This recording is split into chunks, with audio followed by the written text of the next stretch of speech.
내 서랍 속 낡은 스케치북에는 가족 그림이 가득했다. 아빠, 엄마, 오빠, 그리고 나. 하지만 그림 속 나는 늘 흐릿하거나 작게 그려져 있었다. 때로는 아예 없는 그림도 있었다. 그게 우리 가족의 풍경이었다. 나는 김지수, 15살 중학교 3학년이다. 조용하고 눈에 띄지 않는 것을 좋아한다. 아니, 애초에 눈에 띄지 않으려 노력한다. 우리 집의 모든 관심은 오빠 김지훈에게 쏠려 있기 때문이다. 오빠는 17살, 고등학교 1학년이고 공부도 잘하고 운동도 잘하는 부모님이 자랑스러워 맞이 않는 황금 아이다. 오빠의 방은 최신형 컴퓨터와 비싼 학습 교재, 상장, 트로피로 가득 차 있다. 반면 내 방은 낡은 책상과 침대, 그리고 스케치북 몇 권이 전부다. 부모님, 아빠 김민준 씨와 엄마 박서연 씨는 오빠에게 모든 것을 쏟아부었다. 오빠의 학원 설명회, 모의고사 성적, 스포츠 경기에는 꼭 참석하고 열렬히 응원했다. 하지만 나의 일상에는 무관심했다. 내가 그린 그림을 보여드려도 잘 그렸네 하고는 시큰둥하게 넘기거나 심지어는 이런 거 그릴 시간에 공부나 해라며 구겨버린 적도 있었다. 내 감정이나 생각은 중요하지 않았다.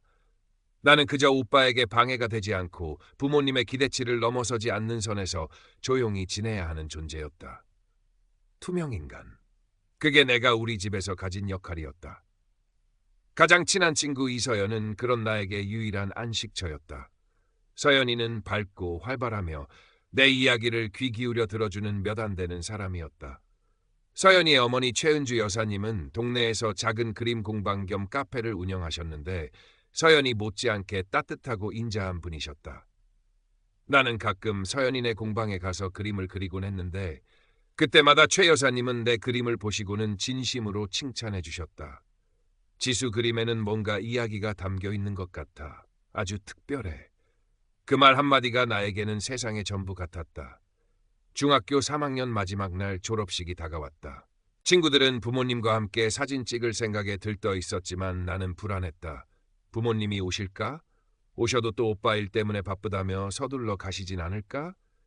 그래도 혹시나 하는 마음에 나는 졸업식 날 입을 예쁜 원피스를 골랐다. 평소에는 입지도 못할 밝은 색이었다. 부모님이 오시면 이 옷을 입고 환하게 웃는 내 모습을 보여드리고 싶었다. 졸업식 당일 아침, 나는 일찍 일어나 옷을 차려입고 거울 앞에 섰다. 어색했지만 기대감에 가슴이 뛰었다. 아침 식사 자리에서 나는 조심스럽게 부모님께 말씀드렸다. 오늘 저 졸업식이에요.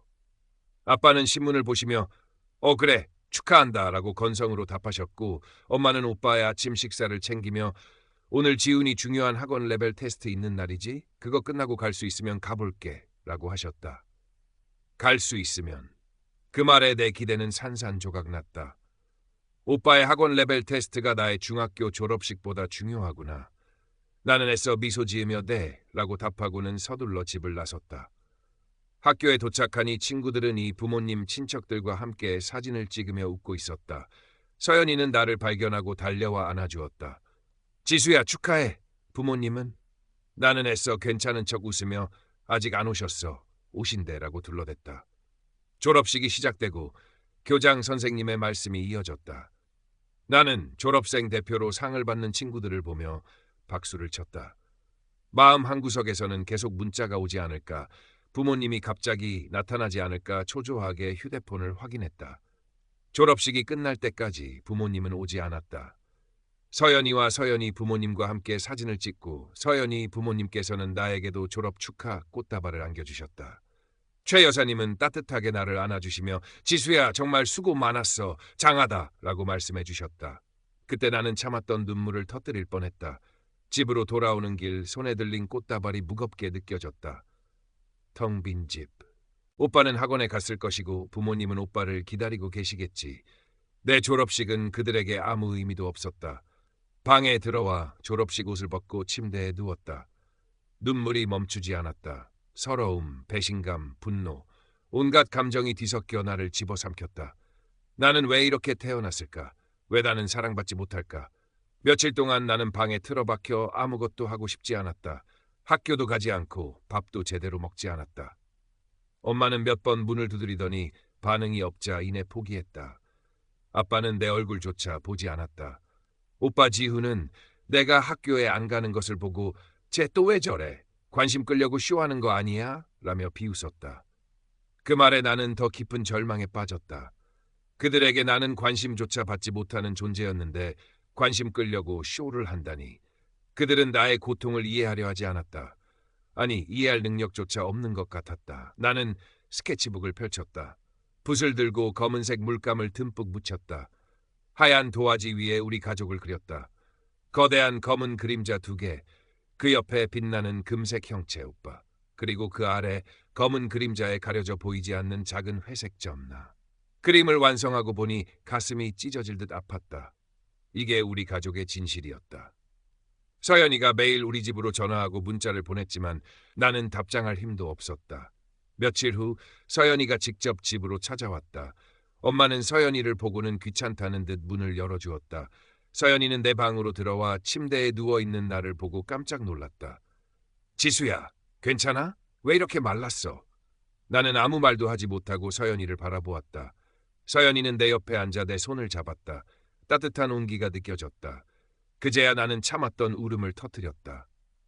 서연이 품에 안겨 한참을 울었다. 울음을 그치고 나는 서연이에게 졸업식 날 있었던 일부터 시작해 그동안 가족에게 겪었던 모든 일들을 털어놓았다.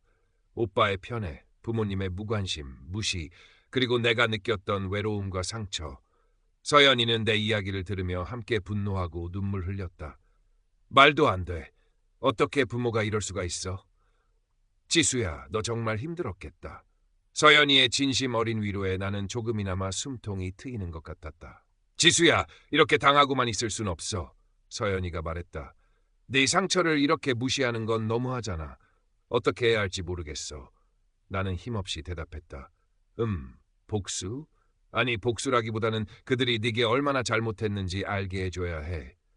서연이는 잠시 생각하더니 눈을 반짝였다. 내 그림을 보여주는 거야. 내 그림? 응, 내 그림 속에 내 마음이 다 담겨 있잖아. 내가 그린 그 가족 그림. 그거 보여주면 부모님도 뭔가 느끼는 게 있지 않을까? 나는 망설였다. 내 그림은 너무 솔직하고 아팠다. 그걸 가족에게 보여주는 건 너무 두려웠다. 하지만 서연이는 계속 나를 설득했다. 솔직하게 네 마음을 보여주는 게 뭐가 잘못이야. 그게 네 목소리잖아. 네가 얼마나 아팠는지, 얼마나 외로웠는지 그걸 그들에게 알려줘야 해. 서연이의 말에 용기를 얻었다. 그래, 더 이상 숨지 않겠어. 나는 내 상처를, 내 분노를, 내 외로움을 그림으로 보여주기로 결심했다. 직접 부모님께 보여주는 대신 세상에 보여주기로 했다. 우리는 계획을 세웠다. 학교와 동네 사람들이 자주 이용하는 온라인 커뮤니티에 글을 올리는 것이다. 익명으로, 하지만 내 그림과 함께. 제목은 투명인간 가족에서 살아남기. 나는 그동안 그린 그림들 중 가족에 대한 상처와 외로움을 담은 몇 점을 골랐다. 그리고 그림에 대한 짧은 설명을 덧붙였다. 내 나이, 그리고 내가 겪은 일들, 부모님의 무관심, 오빠의 편애, 졸업식 날의 슬픔까지. 최대한 담담하게, 하지만 내 감정이 느껴지도록 글을 썼다. 서연이가 글을 다듬는 것을 도와주었다. 글을 올리기 전날 밤 나는 잠을 설쳤다. 두려웠다. 이 글이 어떤 파장을 일으킬지 알 수 없었다. 부모님이 이걸 보면 어떻게 반응할까? 오빠는? 하지만 동시에 후련하기도 했다. 내 안에 쌓아두었던 감정들을 마침내 밖으로 꺼내는 기분이었다. 다음 날 서연이와 함께 글을 올렸다. 심장이 두근거렸다. 몇 시간이 지나자 글에 댓글이 달리기 시작했다. 처음에는 몇 개 되지 않았지만 시간이 갈수록 댓글이 폭발적으로 늘어났다. 어머, 그림이 너무 슬프네요. 그림 속에 아이의 마음이 다 보여요. 저도 비슷한 경험이 있어요. 부모님 편애 때문에 정말 힘들었는데 어떻게 부모가 자기 자식한테 저럴 수가 있죠? 너무하네요. 아이가 얼마나 힘들었으면 이런 그림을 그렸을까? 마음이 아프네요. 이거 혹시 우리 동네 이야기 아니야? 중학생이라는데. 응원하는 댓글들이 많았지만 비판적인 댓글도 있었다. 아무리 그래도 가족 문제는 집안에서 해결해야지. 이렇게 공개하는 건 좀... 아이가 너무 예민한 거 아니야? 부모님도 다 생각이 있으셨겠지. 요즘 애들 너무 버릇없어. 부모님한테 감사할 줄 모르고. 댓글들을 읽으며 기분이 복잡했다. 공감과 위로의 힘을 얻기도 했지만 비난에는 상처받았다. 하지만 내 이야기가, 내 그림이 사람들에게 닿았다는 사실만으로도 큰 위안이 되었다. 온라인 커뮤니티는 순식간에 시끄러워졌다. 투명인간 가족 이야기는 삽시간에 퍼져나갔다. 학교 친구들 사이에서도 이야기가 돌았다. 내 그림과 글을 본 친구들이 나를 걱정스럽게 바라보거나 조심스럽게 다가와 괜찮냐고 묻기도 했다. 어떤 친구들은 수군거리며 비웃기도 했다. 문제는 부모님이었다. 글이 올라가고 이틀째 되던 날 엄마에게서 전화가 왔다. 목소리가 잔뜩 격앙되어 있었다. 김지수, 너 지금 무슨 짓을 한 거야? 그 글 당장 내려. 나는 아무 말도 할 수 없었다. 너 때문에 우리 얼굴에 먹칠했어. 네가 뭘 안다고 그런 글을 올려? 당장 집으로 와. 엄마는 일방적으로 소리치고는 전화를 끊었다. 아빠에게서도 문자가 왔다. 실망했다. 배은망덕하다. 당장 글 삭제하고 사과해라. 그날 저녁 부모님과 오빠가 집에 모두 모였다. 집안에는 차가운 공기가 감돌았다. 부모님은 나를 거실 소파에 앉혀놓고 추궁하기 시작했다. 네가 쓴 글 맞지? 네 그림 맞잖아. 아빠가 언성을 높였다. 왜 그랬어, 지수야? 우리가 너한테 뭘 그렇게 잘못했니? 엄마는 슬픈 척 연기하며 말했다. 나는 부모님의 이중적인 태도에 역겨움을 느꼈다. 잘못? 그들은 자신들이 뭘 잘못했는지 전혀 모르고 있었다. 아니, 알려고 하지 않았다. 졸업식 날 왜 안 오셨어요? 나는 떨리는 목소리로 물었다. 그날 지훈이 중요한 레벨 테스트가 있었잖아. 내 졸업식보다 그게 더 중요했어. 엄마가 소리쳤다. 그게 왜요? 제 졸업식도 저한테는 중요한 날이었어요. 그런데 왜 오빠 일정이 저보다 항상 먼저예요? 왜 오빠한테만 신경 쓰고 저는 투명인간 취급해요? 투명인간이라니, 우리가 너한테 해준 게 얼만데. 먹여주고 재워주고 학교 보내줬으면 됐지. 뭘 더 바라. 네가 오빠만큼 잘하기라도 해봐. 그럼 우리도 신경 써주겠지. 아빠가 말했다. 제가 뭘 잘해야 하는데요? 공부, 운동. 저는 그림 그리는 게 좋아요. 그런데 아빠는 제 그림을 보지도 않으셨잖아요. 그딴 그림이 밥 먹여주냐? 쓸데없는 소리 하지 마. 네가 우리 얼굴에 먹칠한 거나 사과해. 대화는 점점 격해졌다. 부모님은 자신들의 잘못을 인정하기는커녕 오히려 나를 비난하고 몰아세웠다. 내가 너무 예민하다. 내가 오해한 거다. 다 너 잘 되라고 한 일이다. 전형적인 가스라이팅이었다. 오빠 지우는 옆에서 팔짱을 끼고 나를 비웃었다. 꼴값 떨고 있네. 관심 좀 받고 싶었나 보지? 그 순간 나는 깨달았다. 이 사람들은 절대 변하지 않을 것이다. 내가 아무리 아프다고 소리쳐도 그들은 자신들의 이기심과 위선 속에서 나를 이해하려 하지 않을 것이다. 이 집은 더 이상 내가 머물 곳이 아니었다. 더 이상 못 살겠어요. 나는 자리에서 벌떡 일어섰다. 뭐? 지금 네가 어디 갈 테라도 있다고 그런 소리를 해? 엄마가 코웃음 쳤다. 네, 갈 데 있어요. 나는 서연이와 최은주 여사님을 생각했다. 그곳이라면 나를 있는 그대로 받아줄 것이다. 당장 그 글 내리고 사과해. 안 그러면 네 인생 끝장낼 줄 알아. 아빠가 협박했다. 끝장내세요. 어차피 여기서 살아도 제 인생은 끝장난 거나 마찬가지니까. 나는 더 이상 그들과 대화할 필요를 느끼지 못했다. 방으로 들어가 배낭에 옷가지와 스케치북, 그림 도구 몇 개를 챙겼다. 부모님은 계속 소리쳤지만 나는 듣지 않았다. 현관문을 열고 밖으로 나섰다. 차가운 밤 공기가 얼굴에 와 닿았다. 뒤에서 부모님의 고함 소리가 들렸지만 나는 뒤돌아보지 않았다. 서연이에게 문자를 보냈다. 서연아, 나 지금 너희 집으로 가고 있어. 괜찮을까? 답장이 바로 왔다. 당연하지. 어서 와. 엄마도 괜찮대. 나는 안도하며 발걸음을 재촉했다. 서연이네 집, 최은주 여사님이 운영하시는 카페 위층에 있는 주거 공간에 도착했을 때 서연이와 최 여사님은 나를 따뜻하게 맞아주셨다. 최 여사님은 내 얼굴을 보시고는 아무 말 없이 나를 꼭 안아주셨다. 그 품은 엄마의 품보다 훨씬 따뜻하고 포근했다. 나는 다시 눈물을 흘렸지만 이번에는 서러움 때문이 아니라 안도감과 감사함 때문이었다. 지수야, 정말 고생 많았어. 이제 여기서 지내자. 최 여사님이 말씀하셨다. 서연이는 내 짐을 받아 방으로 옮겨주고 따뜻한 차를 타주었다. 그날 밤 나는 태어나서 처음으로 편안하게 잠들었다. 악몽도 꾸지 않고 불안함도 느끼지 않았다. 다음 날 아침 부모님에게서 전화가 불같이 걸려왔다. 최은주 여사님은 내게 휴대폰을 꺼놓으라고 하셨고 직접 전화를 받으셨다. 부모님은 최 여사님에게 온갖 비난과 협박을 퍼부었다. 남의 집 자식 일에 왜 끼어드냐? 애를 잘못된 길로 인도한다. 당신 때문에 우리 가정이 파탄났다 등등. 최 여사님은 침착하고 단호하게 대응하셨다. 지수는 당신들 소유물이 아닙니다. 그리고 지수가 얼마나 힘들어했는지 당신들은 알아야 합니다. 더 이상 지수를 괴롭히지 마세요. 전화 통화는 길게 이어졌고 최 여사님은 부모님의 비난에 전혀 흔들리지 않으셨다. 전화 통화가 끝난 후 최 여사님은 나에게 말씀하셨다. 지수야, 네 부모님은 네 잘못이라고만 생각하시는구나. 자신들의 잘못은 전혀 모르고. 하지만 괜찮아. 이제 네가 원하는 삶을 살 수 있도록 우리가 도울게. 최은주 여사님은 나에게 미성년자 독립에 대한 이야기를 꺼내셨다. 부모의 학대나 방임이 심각할 경우 미성년자도 부모로부터 법적으로 독립할 수 있는 방법이 있다는 것이다. 친권 포기나 후견인 지정 같은 것들. 나는 그런 제도가 있다는 것을 처음 알았다. 독립? 부모님 없이 혼자 살아가는 것? 상상해 본 적 없는 일이었다.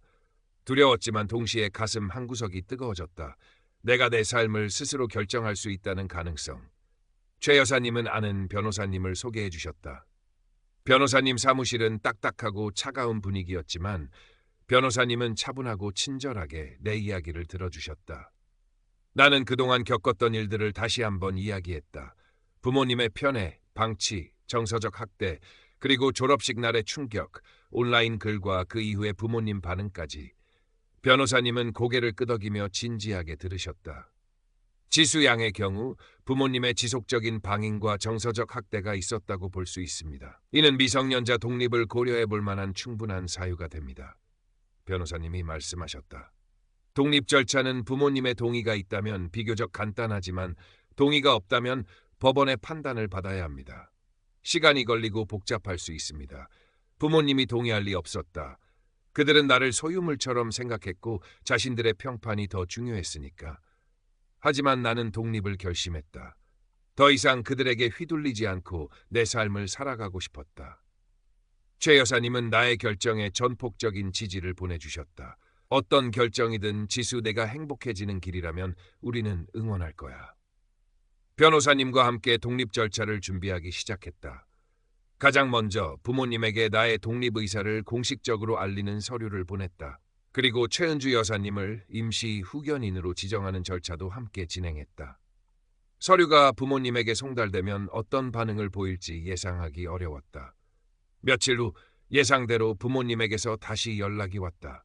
이번에는 문자 메시지였다. 지수야, 우리가 너무 심했어. 미안하다. 돌아와서 이야기하자. 네가 얼마나 힘들었는지 몰랐다.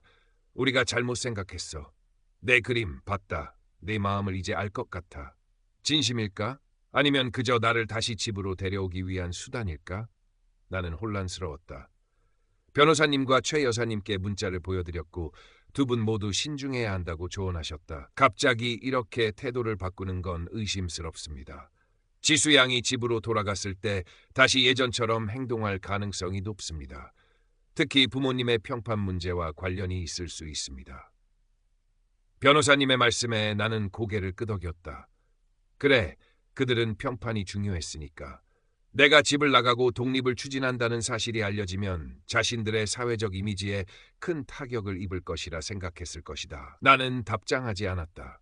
부모님의 문자를 차단했다. 더 이상 그들의 말에 휘둘리고 싶지 않았다. 그들의 미안하다는 말은 내게 아무런 울림도 주지 못했다. 이미 너무 깊은 상처를 받았고 그들의 위선을 너무나 잘 알고 있었다. 독립 절차는 순조롭게 진행되었다. 변호사님은 부모님의 과거 행적, 방임, 정서적 학대를 입증할 자료들을 모으기 시작했다. 내가 썼던 온라인 글과 그림, 서연이와 최 여사님의 증언 등이 중요한 증거가 될 것이라고 했다. 그 와중에 오빠 지훈에게서 연락이 왔다. 인스타그램 DM이었다. 야, 김지수, 너 뭐하냐? 엄마 아빠 너 때문에 난리 났어. 너 진짜 너무한 거 아니냐? 가족 망신 다 시키고. 빨리 집에 와서 사과하고 끝내자. 너 이렇게까지 할 필요 없잖아. 오빠 역시 부모님과 똑같은 반응이었다. 나의 고통은 안중에도 없고 그저 자신들의 불편함과 평판만 걱정하는 모습이었다. 나는 오빠의 메시지도 읽고 답장하지 않았다. 최은주 여사님의 집에서 지내는 동안 나는 조금씩 안정을 찾아갔다. 최 여사님은 나에게 따뜻한 식사를 차려주셨고 밤에는 이불을 덮어주셨다. 서연이는 매일 학교에서 있었던 일을 이야기해주고 함께 웃고 떠들었다. 나는 최 여사님의 공방에서 그림을 그리는데 시간을 보냈다. 내 그림은 더 이상 검은색과 회색으로만 채워지지 않았다. 서서히 밝은 색들이 스며들기 시작했다. 따뜻한 노란색, 희망적인 초록색, 평화로운 파란색. 내 마음의 변화가 그림에 고스란히 담겼다. 최 여사님은 내 그림을 보시고는 활짝 웃으셨다. 지수야, 내 그림이 점점 밝아지는구나. 내 마음도 그런 거지? 나는 고개를 끄덕였다. 최 여사님과 서연이 덕분에 나는 다시 웃을 수 있게 되었다. 이곳이 진짜 집 같았다. 어느 날 저녁 최 여사님이 조심스럽게 나에게 물으셨다. 지수야, 혹시 괜찮다면 우리가 널 정식으로 입양하는 건 어떨까? 나는 깜짝 놀랐다. 입양? 내가 최 여사님과 서연이의 가족이 된다는 것? 아직 독립 절차도 진행 중이고 내 마음이 어떨지 모르겠지만 우리는 지수 내가 정말 좋단다. 서연이도 네가 자기 동생이 되면 좋겠대. 서연이가 옆에서 고개를 끄덕이며 환하게 웃었다. 응, 지수야, 나 진짜 네 동생 하고 싶어.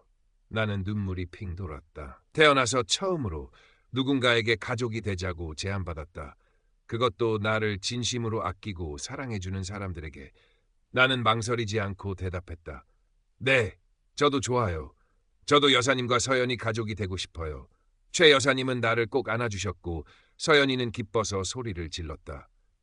입양 절차는 독립 절차와 함께 진행하기로 했다. 변호사님은 최 여사님의 입양 의사가 나의 독립 주장에 힘을 실어줄 수 있다고 말씀하셨다. 나에게는 나를 돌봐주고 사랑해줄 새로운 가족이 있다는 것을 증명할 수 있기 때문이다. 독립 및 입양 절차가 진행되는 동안 부모님의 연락은 뜸해졌다. 아마도 변호사님을 통해 상황의 심각성을 인지했거나 더 이상 나에게 연락하는 것이 무의미하다는 것을 깨달았을 것이다. 하지만 그들의 침묵은 나에게 안도감을 주면서도 여전히 복잡한 감정을 남겼다. 진짜로 나를 포기한 걸까? 며칠 후 변호사님에게서 연락이 왔다. 부모님에게 독립 관련 서류가 정식으로 송달되었고 부모님이 격렬하게 반발하고 있다는 내용이었다. 예상했던 반응이었다. 변호사님은 부모님이 최은주 여사님에게 다시 연락하여 온갖 비난과 위협을 가하고 있다고 전했다. 최 여사님은 조금도 물러서지 않고 단호하게 맞서고 계신다고 했다. 최 여사님은 부모님과의 통화 내용을 녹음해 두셨다고 했다. 혹시 모를 법적 분쟁에 대비하기 위해서였다. 부모님은 녹음되고 있다는 사실조차 모른 채 최 여사님에게 애를 홀려서 우리 가정을 파탄내려고 한다. 당신 같은 사람이 애를 키우면 안 된다. 가만두지 않겠다는 등 폭언과 협박을 퍼부었다고 한다. 그 내용을 듣고 나는 다시 한번 부모님에게 실망했다. 자신들의 잘못을 반성하기는커녕 나를 도와주는 최 여사님에게까지 상처를 주려 하다니. 그들은 정말이지 변할 기미가 보이지 않았다. 부모님은 나를 되찾으려는 이유가 나를 사랑해서가 아니라 그저 자신들의 망가진 편판을 회복하고 통제력을 되찾기 위해서라는 것이 더욱 명확해졌다. 그들은 최 여사님이 정의로운 사람이라 나를 돕는다고 생각하지 않았다. 최 여사님 역시 자신들처럼 이기적인 목적으로 나를 이용하려 한다고 믿는 듯했다. 우리처럼 성공하지 못한 사람이, 우리처럼 사회적 지위가 높지 않은 사람이 감히 우리에게 맞서? 라고 생각하는 것 같다. 부모님의 오만함과 이기심에 나는 씁쓸한 웃음이 나왔다. 최 여사님은 나에게 부모님에게 절대 먼저 연락하거나 감정적으로 대응하지 말라고 신신당부하셨다. 그들의 목적은 나를 자극하여 감정적인 반응을 이끌어내고 그것을 이용해 나를 통제하려는 것이라고 하셨다. 나는 최 여사님의 말씀을 따랐다. 그들과의 접촉은 나에게 아무런 도움이 되지 않았다. 독립 절차는 법원의 심리를 거치게 되었다. 판사님 앞에서 나의 상황과 부모님의 행적에 대해 증언해야 했다. 두려웠지만 최 여사님과 변호사님 서연이의 지지 덕분에 용기를 낼 수 있었다. 심리 당일 나는 변호사님과 함께 법원에 갔다. 부모님과 오빠도 와 있었다. 오랜만에 보는 그들의 얼굴은 여전히 나에게 차갑고 낯설었다. 부모님은 나를 노려보았고 오빠는 비웃는 듯한 표정을 지었다. 최 여사님과 서연이는 방청석에 앉아 나를 응원해 주었다. 그들의 존재만으로도 큰 힘이 되었다. 판사님 앞에서 나는 담담하게 내 이야기를 했다. 어린 시절부터 겪었던 편애와 방치, 정서적 학대, 졸업식 날의 충격, 온라인 글을 올리게 된 계기, 그리고 집을 나오게 된 과정까지. 부모님이 나에게 했던 말들, 오빠의 태도, 그리고 최 여사님 가족의 도움에 대해서도 이야기했다. 내 이야기를 하는 동안 부모님은 불편한 표정을 지었고 오빠는 딴청을 피웠다. 부모님은 변호사를 선임하여 자신들의 입장을 변호했다. 그들은 자신들이 나에게 모든 것을 다 해주었으며 내가 그저 예민하고 반항적인 아이일 뿐이라고 주장했다. 온라인 글은 사실을 왜곡한 것이며 내가 최 여사님 가족에게 세뇌당했다고도 주장했다. 그들은 최 여사님과 서연이를 비난하며 그들이 나를 이용하고 있다고 말했다. 그들의 변호사는 최 여사님이 나를 입양하려는 것도 순수한 의도가 아닐 것이라고 주장했다. 최 여사님은 증인으로 나서서 부모님의 주장이 거짓임을 반박했다. 그녀는 내가 얼마나 상처받고 힘들어했는지 그리고 부모님이 나에게 어떤 태도를 보였는지 솔직하게 증언했다. 부모님과의 통화 녹음 파일도 증거로 제출되었다. 녹음된 부모님의 폭언과 협박은 그들의 위선적인 모습을 적나라하게 드러냈다. 판사님은 녹음 파일을 들으며 미간을 찌푸렸다. 오빠 지훈도 증인으로 나섰다. 오빠는 여전히 나를 비난하며 부모님 편을 들었다. 지수는 원래 좀 이상했어요. 관심을 받고 싶어 했고 부모님은 오빠인 저한테 더 신경 쓴 건 맞지만 그게 당연한 거 아니에요? 제가 더 잘하니까. 오빠의 말에 나는 깊은 절망을 느꼈다. 그는 끝까지 자신의 특권의식에서 벗어나지 못했다. 심리는 길고 지루하게 이어졌다. 감정적으로 소모가 심한 과정이었다. 하지만 나는 포기하지 않았다. 나에게는 최 여사님과 서연이가 있었고 변호사님도 나를 믿고 도와주셨다. 나는 이 싸움에서 반드시 이겨서 진짜 내 삶을 찾을 것이라고 다짐했다. 심리가 끝난 후 판사님은 신중하게 검토하고 결정을 내리겠다고 했다. 결과가 나오기까지는 시간이 걸릴 것이라고 했다. 심리 후 며칠이 지났다. 결과가 나오기까지의 시간은 불안함과 초조함의 연속이었다. 나는 최은주 여사님의 공방에서 그림을 그리며 마음을 다스리려 노력했다. 그림을 그리는 동안만큼은 모든 것을 잊고 내 감정에 집중할 수 있었다. 어느 날 오후 학교를 마치고 서연이와 함께 공방에 있는데 최 여사님에게서 연락이 왔다. 독립심리 결과가 나왔다는 것이다. 심장이 쿵쾅거렸다. 서연이도 내 손을 잡으며 긴장했다. 최 여사님은 차분한 목소리로 결과를 알려주셨다. 지수야, 판사님께서 너의 독립을 인정하셨어. 나는 귀를 의심했다. 독립이 인정되었다니 부모님으로부터 법적으로 독립하게 되었다는 말이었다. 최 여사님의 목소리에 안도감과 기쁨이 섞여 있었다. 서연이는 환호성을 질렀다. 나는 아무 말도 하지 못하고 눈물만 흘렸다. 기쁨의 눈물이었다. 마침내 그들에게서 벗어날 수 있게 된 것이다.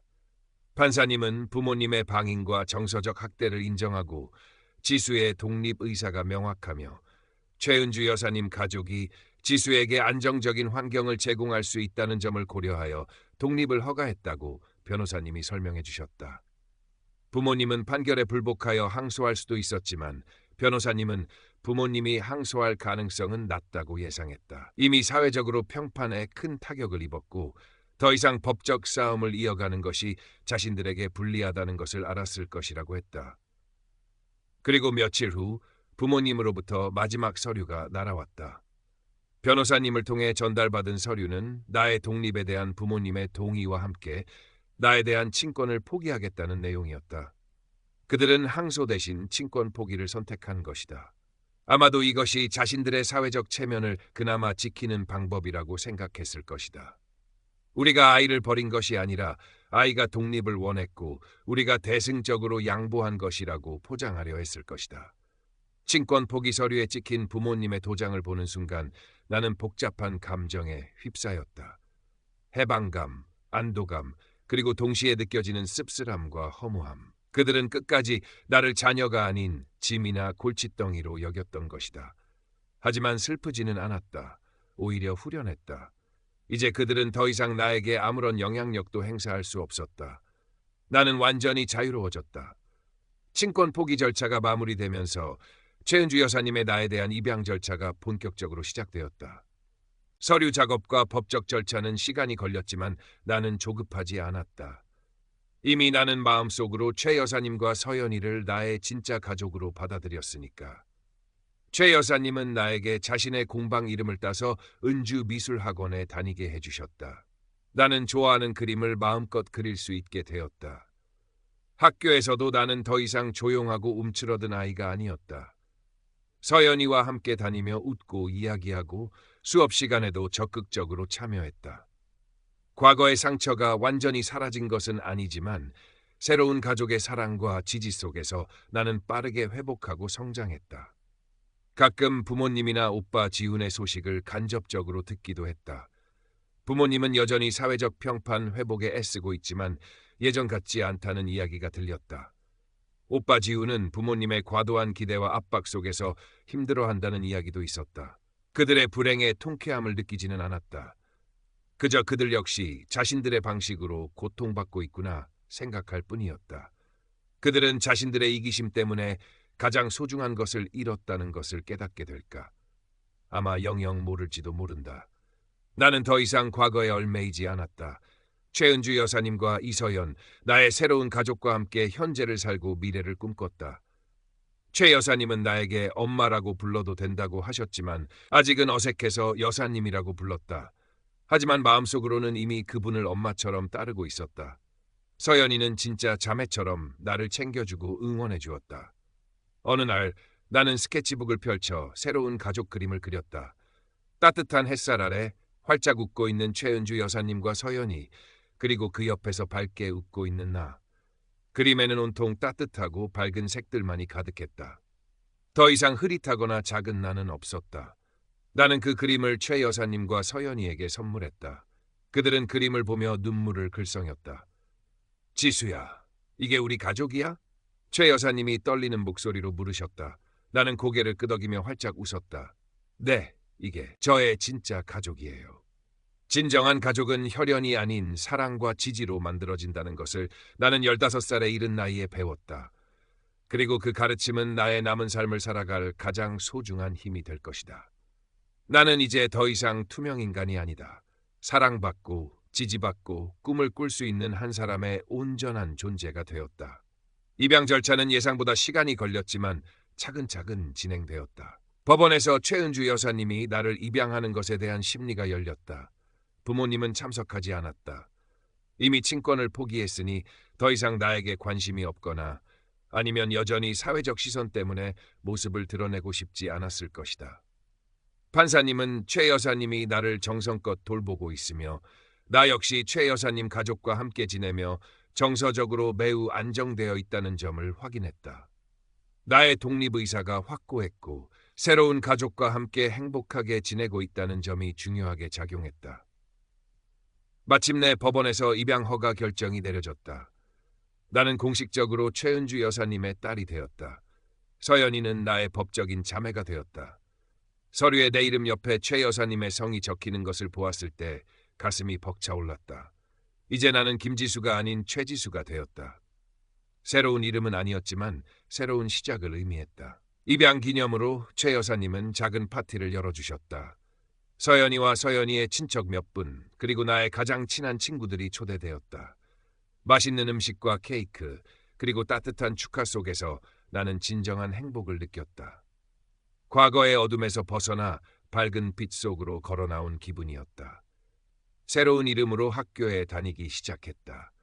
친구들은 나의 변화를 축하해 주었고 선생님들도 나에게 따뜻하게 대해 주셨다. 최 여사님과 서연이는 학교 행사에도 적극적으로 참여하며 나를 응원해 주셨다. 운동의 날 최 여사님과 서연이가 나를 위해 응원석에서 소리 높여 응원하는 모습을 보았을 때 나는 눈물이 날 만큼 감동했다. 태어나서 처음 느껴보는 가족의 따뜻한 응원이었다. 미술학원에도 꾸준히 다니며 실력을 키웠다. 최 여사님은 나의 재능을 아낌없이 지원해 주셨다. 좋은 미술 도구를 사주시고 유명한 미술 전시회에도 함께 가주셨다. 나의 그림은 점점 더 깊어지고 풍부해졌다. 과거의 그림에는 상처와 슬픔이 가득했지만 이제는 희망과 사랑, 그리고 새로운 삶에 대한 감사가 담겼다. 나는 최 여사님과 서연이에게 과거의 상처를 이야기하는 것을 두려워하지 않았다. 그들은 나의 이야기를 인내심 있게 들어주었고 그때마다 나에게 필요한 위로와 조언을 해주었다. 최 여사님은 지수야, 네가 겪은 일들은 네 잘못이 아니야. 너는 잘못한 게 하나도 없어. 나쁜 건 너를 그렇게 대했던 사람들이야 라고 자주 말씀해 주셨다. 그 말은 나의 마음속 깊은 상처를 치유하는 데 큰 도움이 되었다. 시간이 흘러 나는 고등학교에 진학했다. 최 여사님과 서연이는 나의 진로 선택에 대해서도 함께 고민해주고 응원해주셨다. 나는 미술대학 진학을 목표로 정했고 더욱 열심히 그림을 그렸다. 가끔씩 김민준 씨와 박서연 씨 그리고 김지훈 씨의 소식을 듣게 될 때가 있었다. 그들은 여전히 나를 찾거나 연락하려 하지 않았다. 친권 포기 이후로 우리는 완전히 남이 된 것이다. 그들의 삶이 어떻게 흘러가는지, 그들이 자신들의 과거 행동에 대해 정말로 후회하는지는 알 수 없었다. 하지만 더 이상 나에게 중요한 문제는 아니었다. 나의 삶은 그들과 분리된 후 훨씬 더 행복해졌으니까. 나는 이제 더 이상 과거의 어둠 속에 갇혀있지 않았다. 나에게는 나를 진심으로 사랑하고 지지해주는 새로운 가족이 있었고 내가 사랑하는 그림을 그릴 수 있는 삶이 있었다. 과거의 상처는 완전히 사라지지 않았지만 그것은 나를 더 강하고 단단하게 만드는 밑거름이 되었다. 나는 불행했던 과거를 딛고 일어나 스스로의 힘으로 행복을 만들어가는 법을 배웠다. 최은주 여사님과 이서연은 나의 영원한 은인이자 가족이었다. 그들이 없었다면 나는 여전히 그 어두운 집에서 투명 인간으로 살고 있었을지도 모른다. 그들에게 받은 사랑과 지지를 밑거름 삼아 나도 언젠가 다른 사람에게 희망과 용기를 줄 수 있는 사람이 되고 싶다고 생각했다. 스케치북의 마지막 페이지를 넘겼다. 그곳에는 최은주 여사님과 서연이와 함께 활짝 웃고 있는 나의 모습이 그려져 있었다. 그림 속 나는 더 이상 흐릿하거나 작지 않았다. 가장 밝고 선명한 색으로 그려져 있었다. 그게 지금의 나였다. 행복하고 사랑받고 그리고 마침내 진짜 나를 찾은 김지수, 아니 최지수. 고등학교 생활은 바쁘고 활기찼다. 미술 동아리 활동을 하고 친구들과 함께 전시회도 보러 다니고 최은주 여사님 공방에서 열리는 작은 미술 수업 조교 역할도 했다. 매 순간이 즐겁고 감사했다. 서연이는 여전히 나의 가장 친한 친구이자 든든한 자매였다. 우리는 서로의 고민을 나누고 미래에 대한 이야기를 하며 함께 성장했다. 미술대학 입시를 준비하는 동안 최 여사님은 나에게 아낌없는 지원을 해주셨다. 입시 미술 학원비, 실기 재료비, 그리고 무엇보다 중요한 정서적 지지까지. 지수야, 네가 원하는 그림을 마음껏 그려. 결과에 너무 연연하지 말고 과정을 즐기렴. 최 여사님의 따뜻한 격려는 입시의 압박 속에서 나에게 큰 힘이 되었다. 입시 결과가 나왔을 때 나는 목표했던 미술대학에 합격했다. 최 여사님과 서연이는 나보다 더 기뻐하며 축하해 주었다. 합격 통지서를 들고 세 사람이 부둥켜 안고 눈물을 흘렸다. 기쁨과 감격, 그리고 그동안의 힘든 시간들이 주마등처럼 스쳐 지나갔다. 대학 생활은 새로운 도전의 연속이었다. 더 넓은 세상에서 다양한 사람들을 만나고 새로운 미술 기법을 배우며 나의 예술 세계를 확장해 나갔다. 최 여사님과 서연이는 변함없이 나를 응원해 주셨다. 주말에는 함께 맛있는 음식을 해먹고 영화를 보거나 산책을 하며 평범하지만 소중한 일상을 보냈다. 가끔씩 과거의 가족이 떠오를 때가 있었다. 특히 명절이나 가족 행사가 있는 날이면 그랬다. 하지만 더 이상 그들에게 돌아가고 싶다는 생각은 들지 않았다.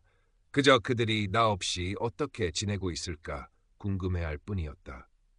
오빠 지훈은 부모님의 기대에 부응하며 좋은 대학에 갔지만 여전히 부모님과의 관계는 불안정하다는 소문도 들려왔다. 부모님은 여전히 사회적 평판에 집착하며 살아가는 듯했다. 시간이 흘러나는 대학을 졸업하고 작은 화실을 열었다. 최 여사님의 공방 근처에 자리를 잡고 아이들에게 그림을 가르치고 나만의 작품 활동도 시작했다. 화실 문을 열던 날 최 여사님과 서연이가 가장 먼저 찾아와 축하해 축하였다. 최 여사님은 직접 뜬 수세미와 작은 화분을 선물해 주셨고 서연이는 내가 좋아하는 그림 도구를 사주었다. 화실 운영은 쉽지 않았지만 그림을 그리는 모든 순간이 행복했다.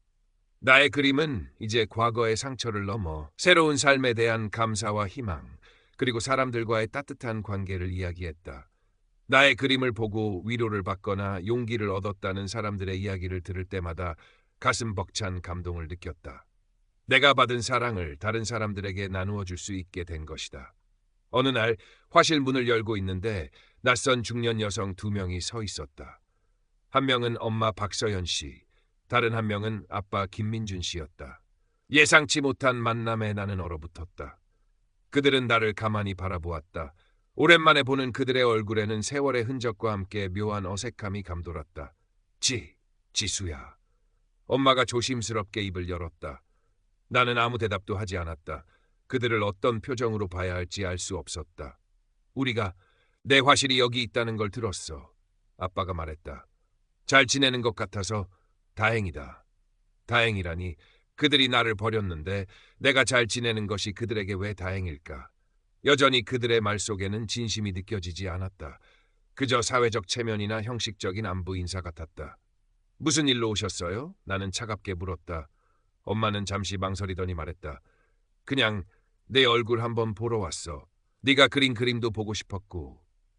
나는 그들의 시선에서 과거의 그림을 보았던 무관심과 경멸 대신 어색함과 약간의 후회를 읽었다. 하지만 그것이 진정한 반성인지는 알 수 없었다. 그리고 더 이상 알고 싶지도 않았다. 보셨으면 됐네요. 나는 화실 문을 열며 말했다. 저는 바빠서요. 그들은 당황한 표정으로 나를 바라보았다. 지수야, 우리 할 말이 있는데. 엄마가 내 팔을 잡으려 했다. 나는 엄마의 손을 피했다. 할 말 없어요. 저희는 이미 끝난 관계예요. 나는 화실 안으로 들어섰고 문을 닫으려 했다. 그때 아빠가 말했다. 오빠, 지훈이도 내 소식을 들었어. 잘 지내는 것 같다고. 오빠 이야기까지 꺼내는 것을 보니 정말 할 말이 없구나 싶었다. 잘 지내든 말든 신경 끄세요. 나는 단호하게 말했다. 문이 닫히기 직전 엄마가 말했다. 지수야, 그때 일은 정말 미안했다. 그 말에 나는 문을 닫는 것을 멈췄다. 미안하다니. 그들이 진심으로 미안하다는 말을 하다니. 하지만 너무 늦었다. 그들의 미안하다는 말은 10년 전에, 5년 전에, 아니 최소한 내가 집을 나오던 날에 했어야 했다. 나는 그들을 똑바로 바라보았다. 이제 와서요? 이미 다 끝났는데? 그래도 내가 우리 때문에 많이 힘들었지. 아빠가 힘없이 말했다. 힘들었죠. 나는 인정했다. 죽고 싶을 만큼 힘들었어요. 그런데 이제 괜찮아요. 저에게는 저를 사랑해주는 진짜 가족이 있으니까요. 나는 더 이상 그들과 이야기하고 싶지 않았다. 과거의 상처를 다시 들추고 싶지도 않았다. 그들의 사과가 진심이든 아니든 나에게는 더 이상 중요하지 않았다. 나는 이미 새로운 삶을 살고 있었고 그 삶에는 그들의 자리는 없었다. 안녕히 가세요. 나는 마지막 인사를 건네고 화실 문을 닫았다. 문 밖에서 그들이 한동안 서성이는 소리가 들렸지만 나는 뒤돌아보지 않았다. 창밖으로 그들이 천천히 걸어가는 뒷모습을 보았다. 쓸쓸해 보였지만 나는 아무런 감정도 느끼지 않았다. 그날 이후 부모님과 오빠는 다시는 나를 찾아오지 않았다. 어쩌면 그 만남이 그들에게도 마지막 인사였을지도 모른다. 그들은 자신들의 이기심과 잘못된 선택 때문에 자녀를 잃었고 나는 그 학대적인 관계에서 벗어나 새로운 삶을 얻었다. 누가 더 큰 대가를 치른 것일까? 아마도 그들일 것이다. 나는 모든 것을 잃은 후에야 진정한 나를 찾았지만 그들은 모든 것을 가졌음에도 불구하고 가장 소중한 것을 놓쳤으니까. 나의 화실은 점점 더